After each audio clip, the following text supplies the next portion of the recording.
On this episode of Travelogue, we take you to the heart of Taiwan's biggest city, Taipei. Get yourself a hit of culture at the Palace Museum, and then get in touch with your romantic side in Danshui. Be sure to stuff yourself at one of the many food markets on offer here, and empty your cash on a ridiculous shopping spree. But above all, enjoy everything that this vibrant city has to offer.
Hi, I'm Mark Edwards.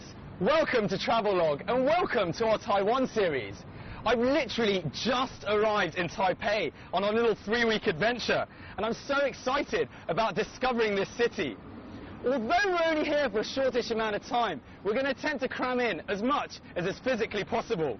On a personal level, I can't wait to hike up Alishan and maybe bump into some of the Aboriginal tribes up there. Also, get a bit of R&R down on the beach and catch a bit of tan. So get comfortable. First stop, Taipei City. Surrounded by mountains at the northern tip of the island, with the sea just a stone's throw away, Taipei is a bustling melee of skyscrapers, temples, markets and motor scooters. All major cities are melting pots of some description, and the chief ingredients in Taipei's own particular pot are tradition and modernity. It's a high-tech, innovative city with a distinct local character. Not afraid to show who it is and who it's going to be, not to mention who it was. So if you're a culture vulture, then fear not. It's also one of the best cities on earth to gorge yourself with exquisite food on every corner. Just in case you're worried about piling on the pounds, you'll easily burn them off with plenty of shopping to keep your better halves happy. Welcome to Taipei's very own Palace Museum. It's my first stop in the city, and it should be yours too, because over 2 million people come here every year, making it the #1 tourist attraction in Taiwan. It's full of Chinese art and historical artifacts. It's definitely one of the world's finest collections of its kind, and although the museum opened in 1965, the arduous journey that brought the priceless treasures here began many years before that. It started during the Second World War, when 20,000 crates full of Chinese history began an odyssey by rail, truck, ox cart, raft and foot. The purpose being to keep them out of the clutches of the Japanese occupying forces. Incredibly, not a single item was lost or damaged. Many of these crates eventually made their way to Taiwan. The Palace Museum now has a collection of some 6,000 works of art, representing the best of 5,000 years of Chinese creativity. Yet there are just a fraction of the more than 700,000 paintings, tapestries, books, porcelain, bronzes and other objects that are stored here. There are several national treasures that really ought to be on your must-see list when you come here. Among them is the Mao Gong Ting, a cauldron-like basin dating from the Western Zhou dynasty in the 11th century BC. On the inside of the Ting is a 500-character inscription.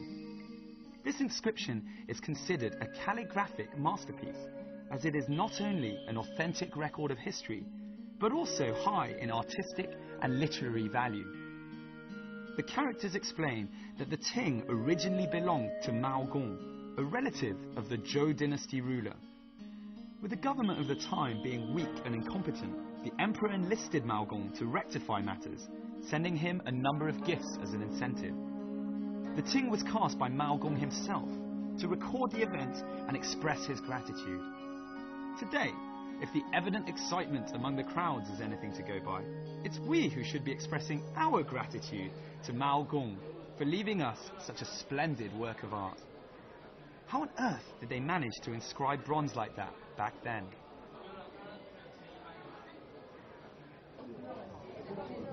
Succulent piece of pork. I just want to bite into it right now.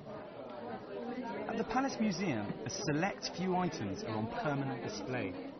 They include the meat-shaped stone we saw earlier and the exceptional jadeite cabbage, a jade carving made to look like bok choy. The most popular items in the museum are housed together in the special permanent exhibition room.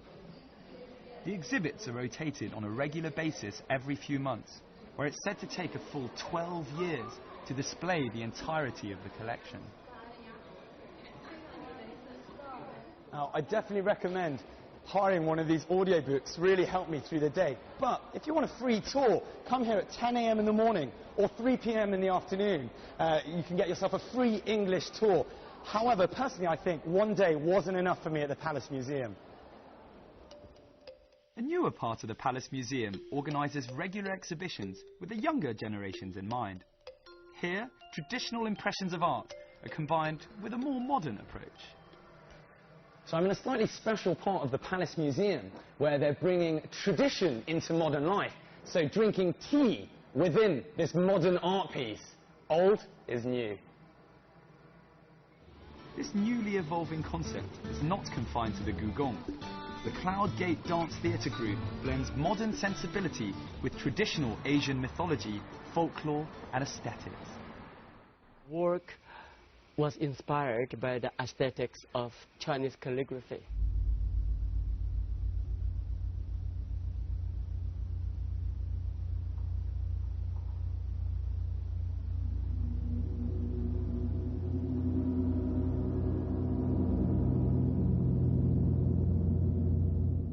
We don't try to imitate the calligraphy, but the spirit of the calligraphy, the energy.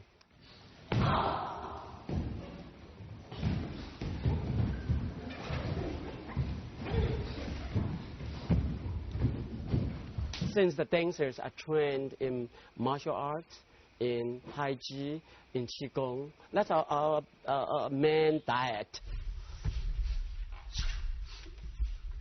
Their latest production, Cursive, was inspired by ancient Chinese calligraphy and their related movements. Their highly innovative approach has earned the Cloud Gate Group extensive international acclaim. It's now acknowledged as Taiwan's premier dance troupe. This theme of old is new, which in a way revitalizes the traditional culture, has also carried itself admirably into the retail world. France Porcelain is an internationally recognized brand from Taiwan. You can find everyday utensils with a twist, in that they are also high-quality pieces of art. From the line, the collection, the shape, you can see that France collection is kind of fusion of West and the East, olden days and modern days. Actually, the painting way is based on Qing Dynasty, right, but we give it more modern-like. So you can look like the butterfly or the bird is become very vivid, just like a real stuff. So you bring the paintings alive? Yes, that's right. This collection here, we worked with National Palace Museum. Right. Actually, we interpreted that collection from this painting. You can see from these pages. Okay, You see? That is a flat sketch, but we give it live and interpret it into a 3D tabletop collection. Right. Very impressive. So is this just for show, or can we buy? Sure, of course.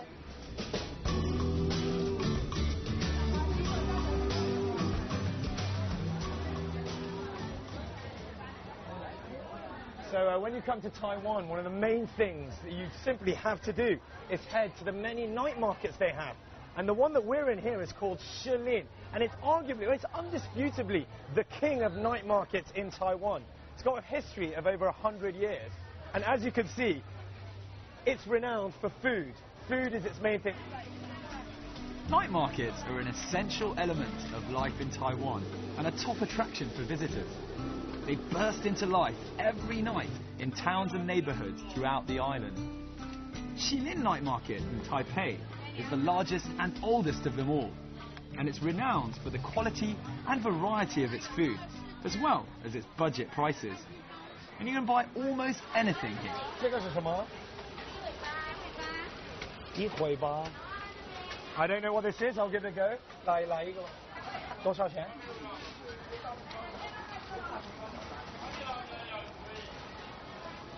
Oh, peppery, I think chicken or something.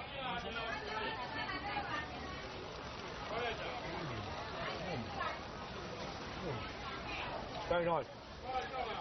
Do be wary of those funny if it hadn't been me eating it moments, but above all, take in the fantastic insight into the life of the Taiwan people that Xinyi can offer you. Thanks to the subtropical weather, you can eat here very late, and most people do. Regional snacks from the island, food from all over China, Japanese dishes, as well as international treats keep this place packed every night. Bear in mind that the majority of these markets are 24 hours, perfect for all you night owls or anyone feeling a little peckish after a night on the tiles.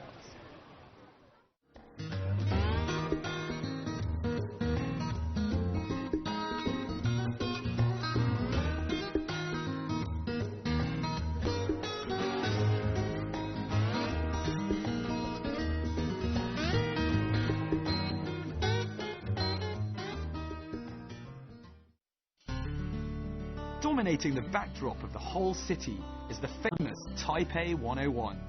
Those who are scared of heights, you better look away. So I've just stepped off the world's fastest elevator, which goes up at a pretty swift 1,010 meters per minute. I'm at 508 meters at the Taipei 101, and just to state the really shockingly obvious, if it's a bright, clear, sunny day, like it is today, come up here. There's a view of the entire city, all the way to the Danshui River and beyond. Have a look. 300 years ago, the area where modern-day Taipei now stands was a lake. As the lake drained away, the rising lake bed formed what is known today as the Taipei Basin. In the early 18th century, Han Chinese, mainly from Fujian province on the mainland, began to settle here. With time, the new arrivals turned the area, nurtured by the Danshui River, into a flourishing trade port, which subsequently grew into the modern city we know today. Right, as far as I'm concerned, there's never a bad time for a cup of coffee. In this place, I'm fascinated to find that it's not just the coffee-making techniques that are old school. So too are the majority of the clientele. Taiwan's coffee house culture took root during the Japanese colonial period, around the turn of the 20th century. And like in France, it has been embraced wholeheartedly ever since. In Taiwan, it definitely seems to be ingrained in the lifestyle, not just a passing trend. The construction of Taipei's metro, known as the MRT, or Massive Rapid Transit System, revolutionized transport around the city in the 90s, and is definitely one of the best ways to get around. It's clean, modern, and efficient. The announcements are given in 4 different languages: English, Mandarin, Southern Fujian dialect, and Hakka dialect, which really highlights the diversity of people found on the island. I don't have time to become fluent in any of the dialects before I arrive at Longshan Temple. Now this is the ideal place to soak up some of Taiwan's vibrant religious traditions. Longshan is the island's oldest and most famous temple. Established in 1738, Dragon Mountain Temple is a reference to a mountain and sacred temple in Fujian province, where a sizable part of the area's original inhabitants came from. It's principally a Buddhist temple dedicated to Guanyin, the goddess of mercy. However, thanks to the diversity of the local community back in the day, there are more than 100 deities worshipped here. Today happens to be the birthday of Wen Shu, a disciple of the Buddha Sakyamuni. Wen Shu, being associated with wisdom, intelligence and realization, attracts an overwhelming number of students praying for good exam results. We've all been there. When it comes round to exam time, you need all the help you can get. Right, back onto the metro line, and after our cultural immersion at the temple, it's time for some R&R in the sun. Pretty scenic way of taking the subway, huh? Final stop on the red line, Danshui, and everyone gets off. Set on the banks of the Danshui River, about 20 kilometers north of Taipei, you'll find a town steeped in history and tradition. Danshui was the main point of contact between Chinese and foreign merchants in the 19th century, during its heyday as the island's major port. Originally known as Huwei, the name Danshui literally means fresh water, and is thought to have been given by early Chinese seafarers. Danshui is one of the most popular destinations for a day trip outside Taipei. The sun's shining, then don't hesitate to take the metro or to hop onto a boat. It's the way that it should be true. You're good for me. It's the easiest place for urbanites to escape to, since it's only half an hour away from the city. A lot of people even enjoy cycling here from the city centre. Above all though, this is a very, very romantic spot to bring your special someone. It's peaceful. There's a refreshing sea breeze. It's the way that it should be true. You're good for me. We go walking. It's the way that it should be.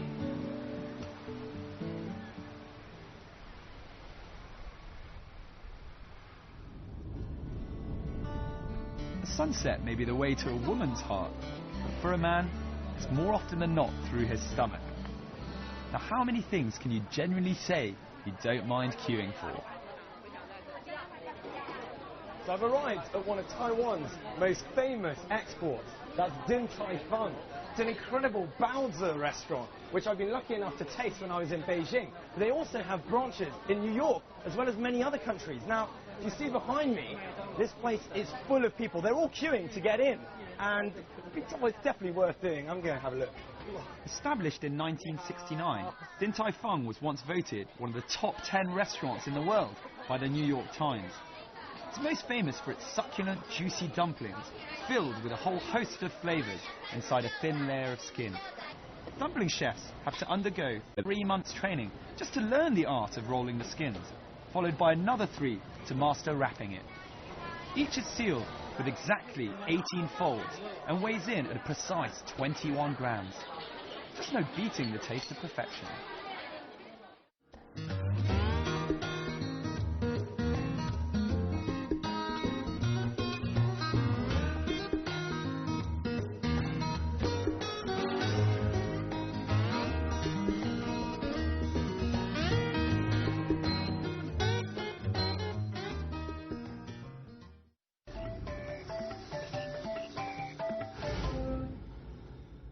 Whether you're a morning person or not, you'll find it hard not to get drawn out of bed by the energy that can be felt as the sun rises in Taipei. How many other places on earth would you find the vast majority of old people in a city being so active so early in the morning? These scenes in Taipei almost make you want to grow old, just so you can join in. Soon, however, the poetic and captivating throngs of elders are joined by the pre-work commute. And this is when you'll witness the raw pace of Taipei life. Mopeds as far as the eye can see. Is the whole of Taipei awake already? While some people are going to work, others need to work on their creative shopping. I love strolling around some of the shops here. So much creativity. Can't tell whether I'm in a modern art gallery or in a shop, or a bit of both, I think.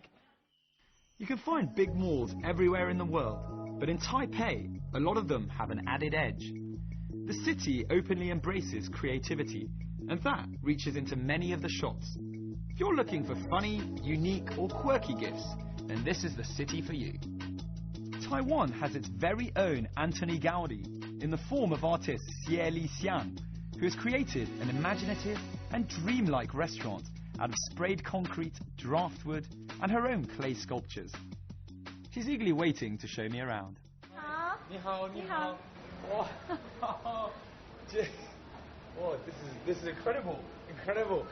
你可以介绍一下你的饭店这个地方，介绍一下。哦，好，我的这个建筑呢叫做五角船板，是因为这一块船板而得名的。因为我、对，因为我在海边捡木头的时候呢，刚好捡到这一块船板，船板上面刚好有一个五角的旧壁，所以呢，我用这样子的感动来当我的店名。啊，所以这个饭店的名字因为叫五角船板。哦 ，OK， 还有这个画。对，我喜欢捏陶，还有画画，还有木雕、铁雕、水泥雕塑。像我的建筑外观的那两个大型的一个舞蹈的一个姿势呢，就是水泥雕塑，这是代表我在跳舞所呈现出来的姿势。但是你自己做？我用嘴巴讲，然后师傅用耳朵听。One of the amazing things about Xie is that she insists on building her restaurants based on artistic instinct, although she herself has had no professional training in art. She takes great pride in claiming each restaurant is a house built by a woman. Centered around Taipei 101, the city's ultra-cool shopping district is Xinyi. Here you can find numerous large-scale department stores, malls and retail outlets. So we're here in the Xinyi district of Taipei, one of the youngest, hottest and trendiest spots in the entire city. We've got street performance, a bit like Leicester Square in London. Don't know if you've ever been. Like you can see this lovely lady here. She just gave me a wink. I think she likes me. But it really is good fun. Come down here on weekends. It's bustling like today. Just like in Florence or LA, in Xinyi you'll find all sorts of performers who'll keep both young and old entertained. As well as this, rather like the Champs-Élysées in Paris, it's a place to see and to be seen. There are fashionable people everywhere strutting their stuff down Xinyi's metaphorical catwalk.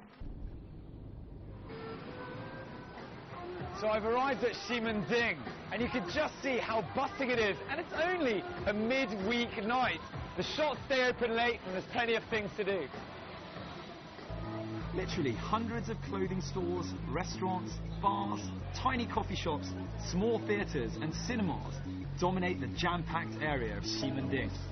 Amid the many neon lights and pumping music is an energy associated with crowds of young and trendy people. In many ways, Ximending has everything that you would want after lights out. Named after the long-gone West Gate, it's accessible from the Ximen MRT station. The vibrancy experienced in Ximending spills over into many of the restaurants in town. None more so than this restaurant, Ganbei, literally meaning dry glass, or for most English speakers, bottoms up. But you won't be surprised to find that this place is packed most nights. The food definitely has something to do with it, but so does all the games. Anyone interested in free food for a kiss?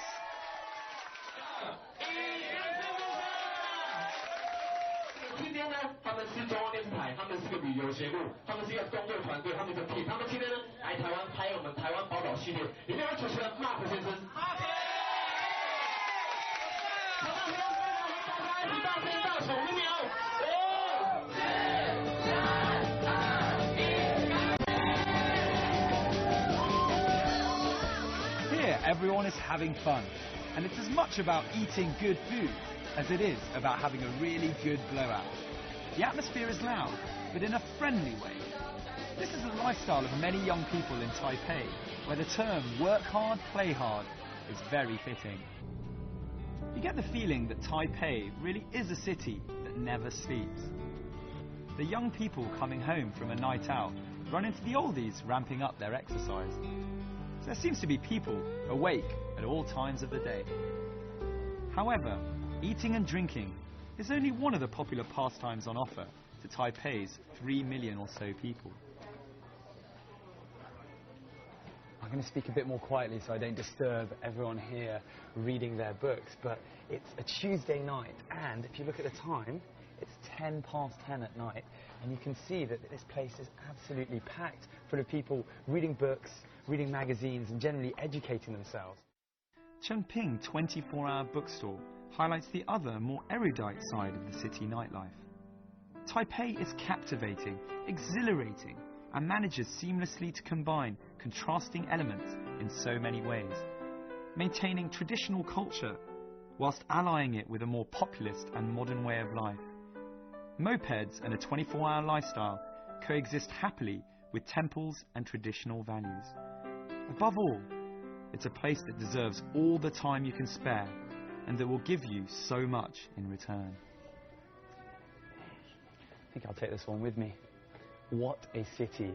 Over the last couple of days, I've had some absolutely top-class food, and I got to see an artifact that's over 8,000 years old at the Palace Museum. And if that's how the rest of the trip's going to be, I simply can't wait. But as I've said, this is just the start of our adventure around Taiwan, so make sure you tune in. I'm Mark Edwards, and I'll catch you very soon on another episode of Travelogue.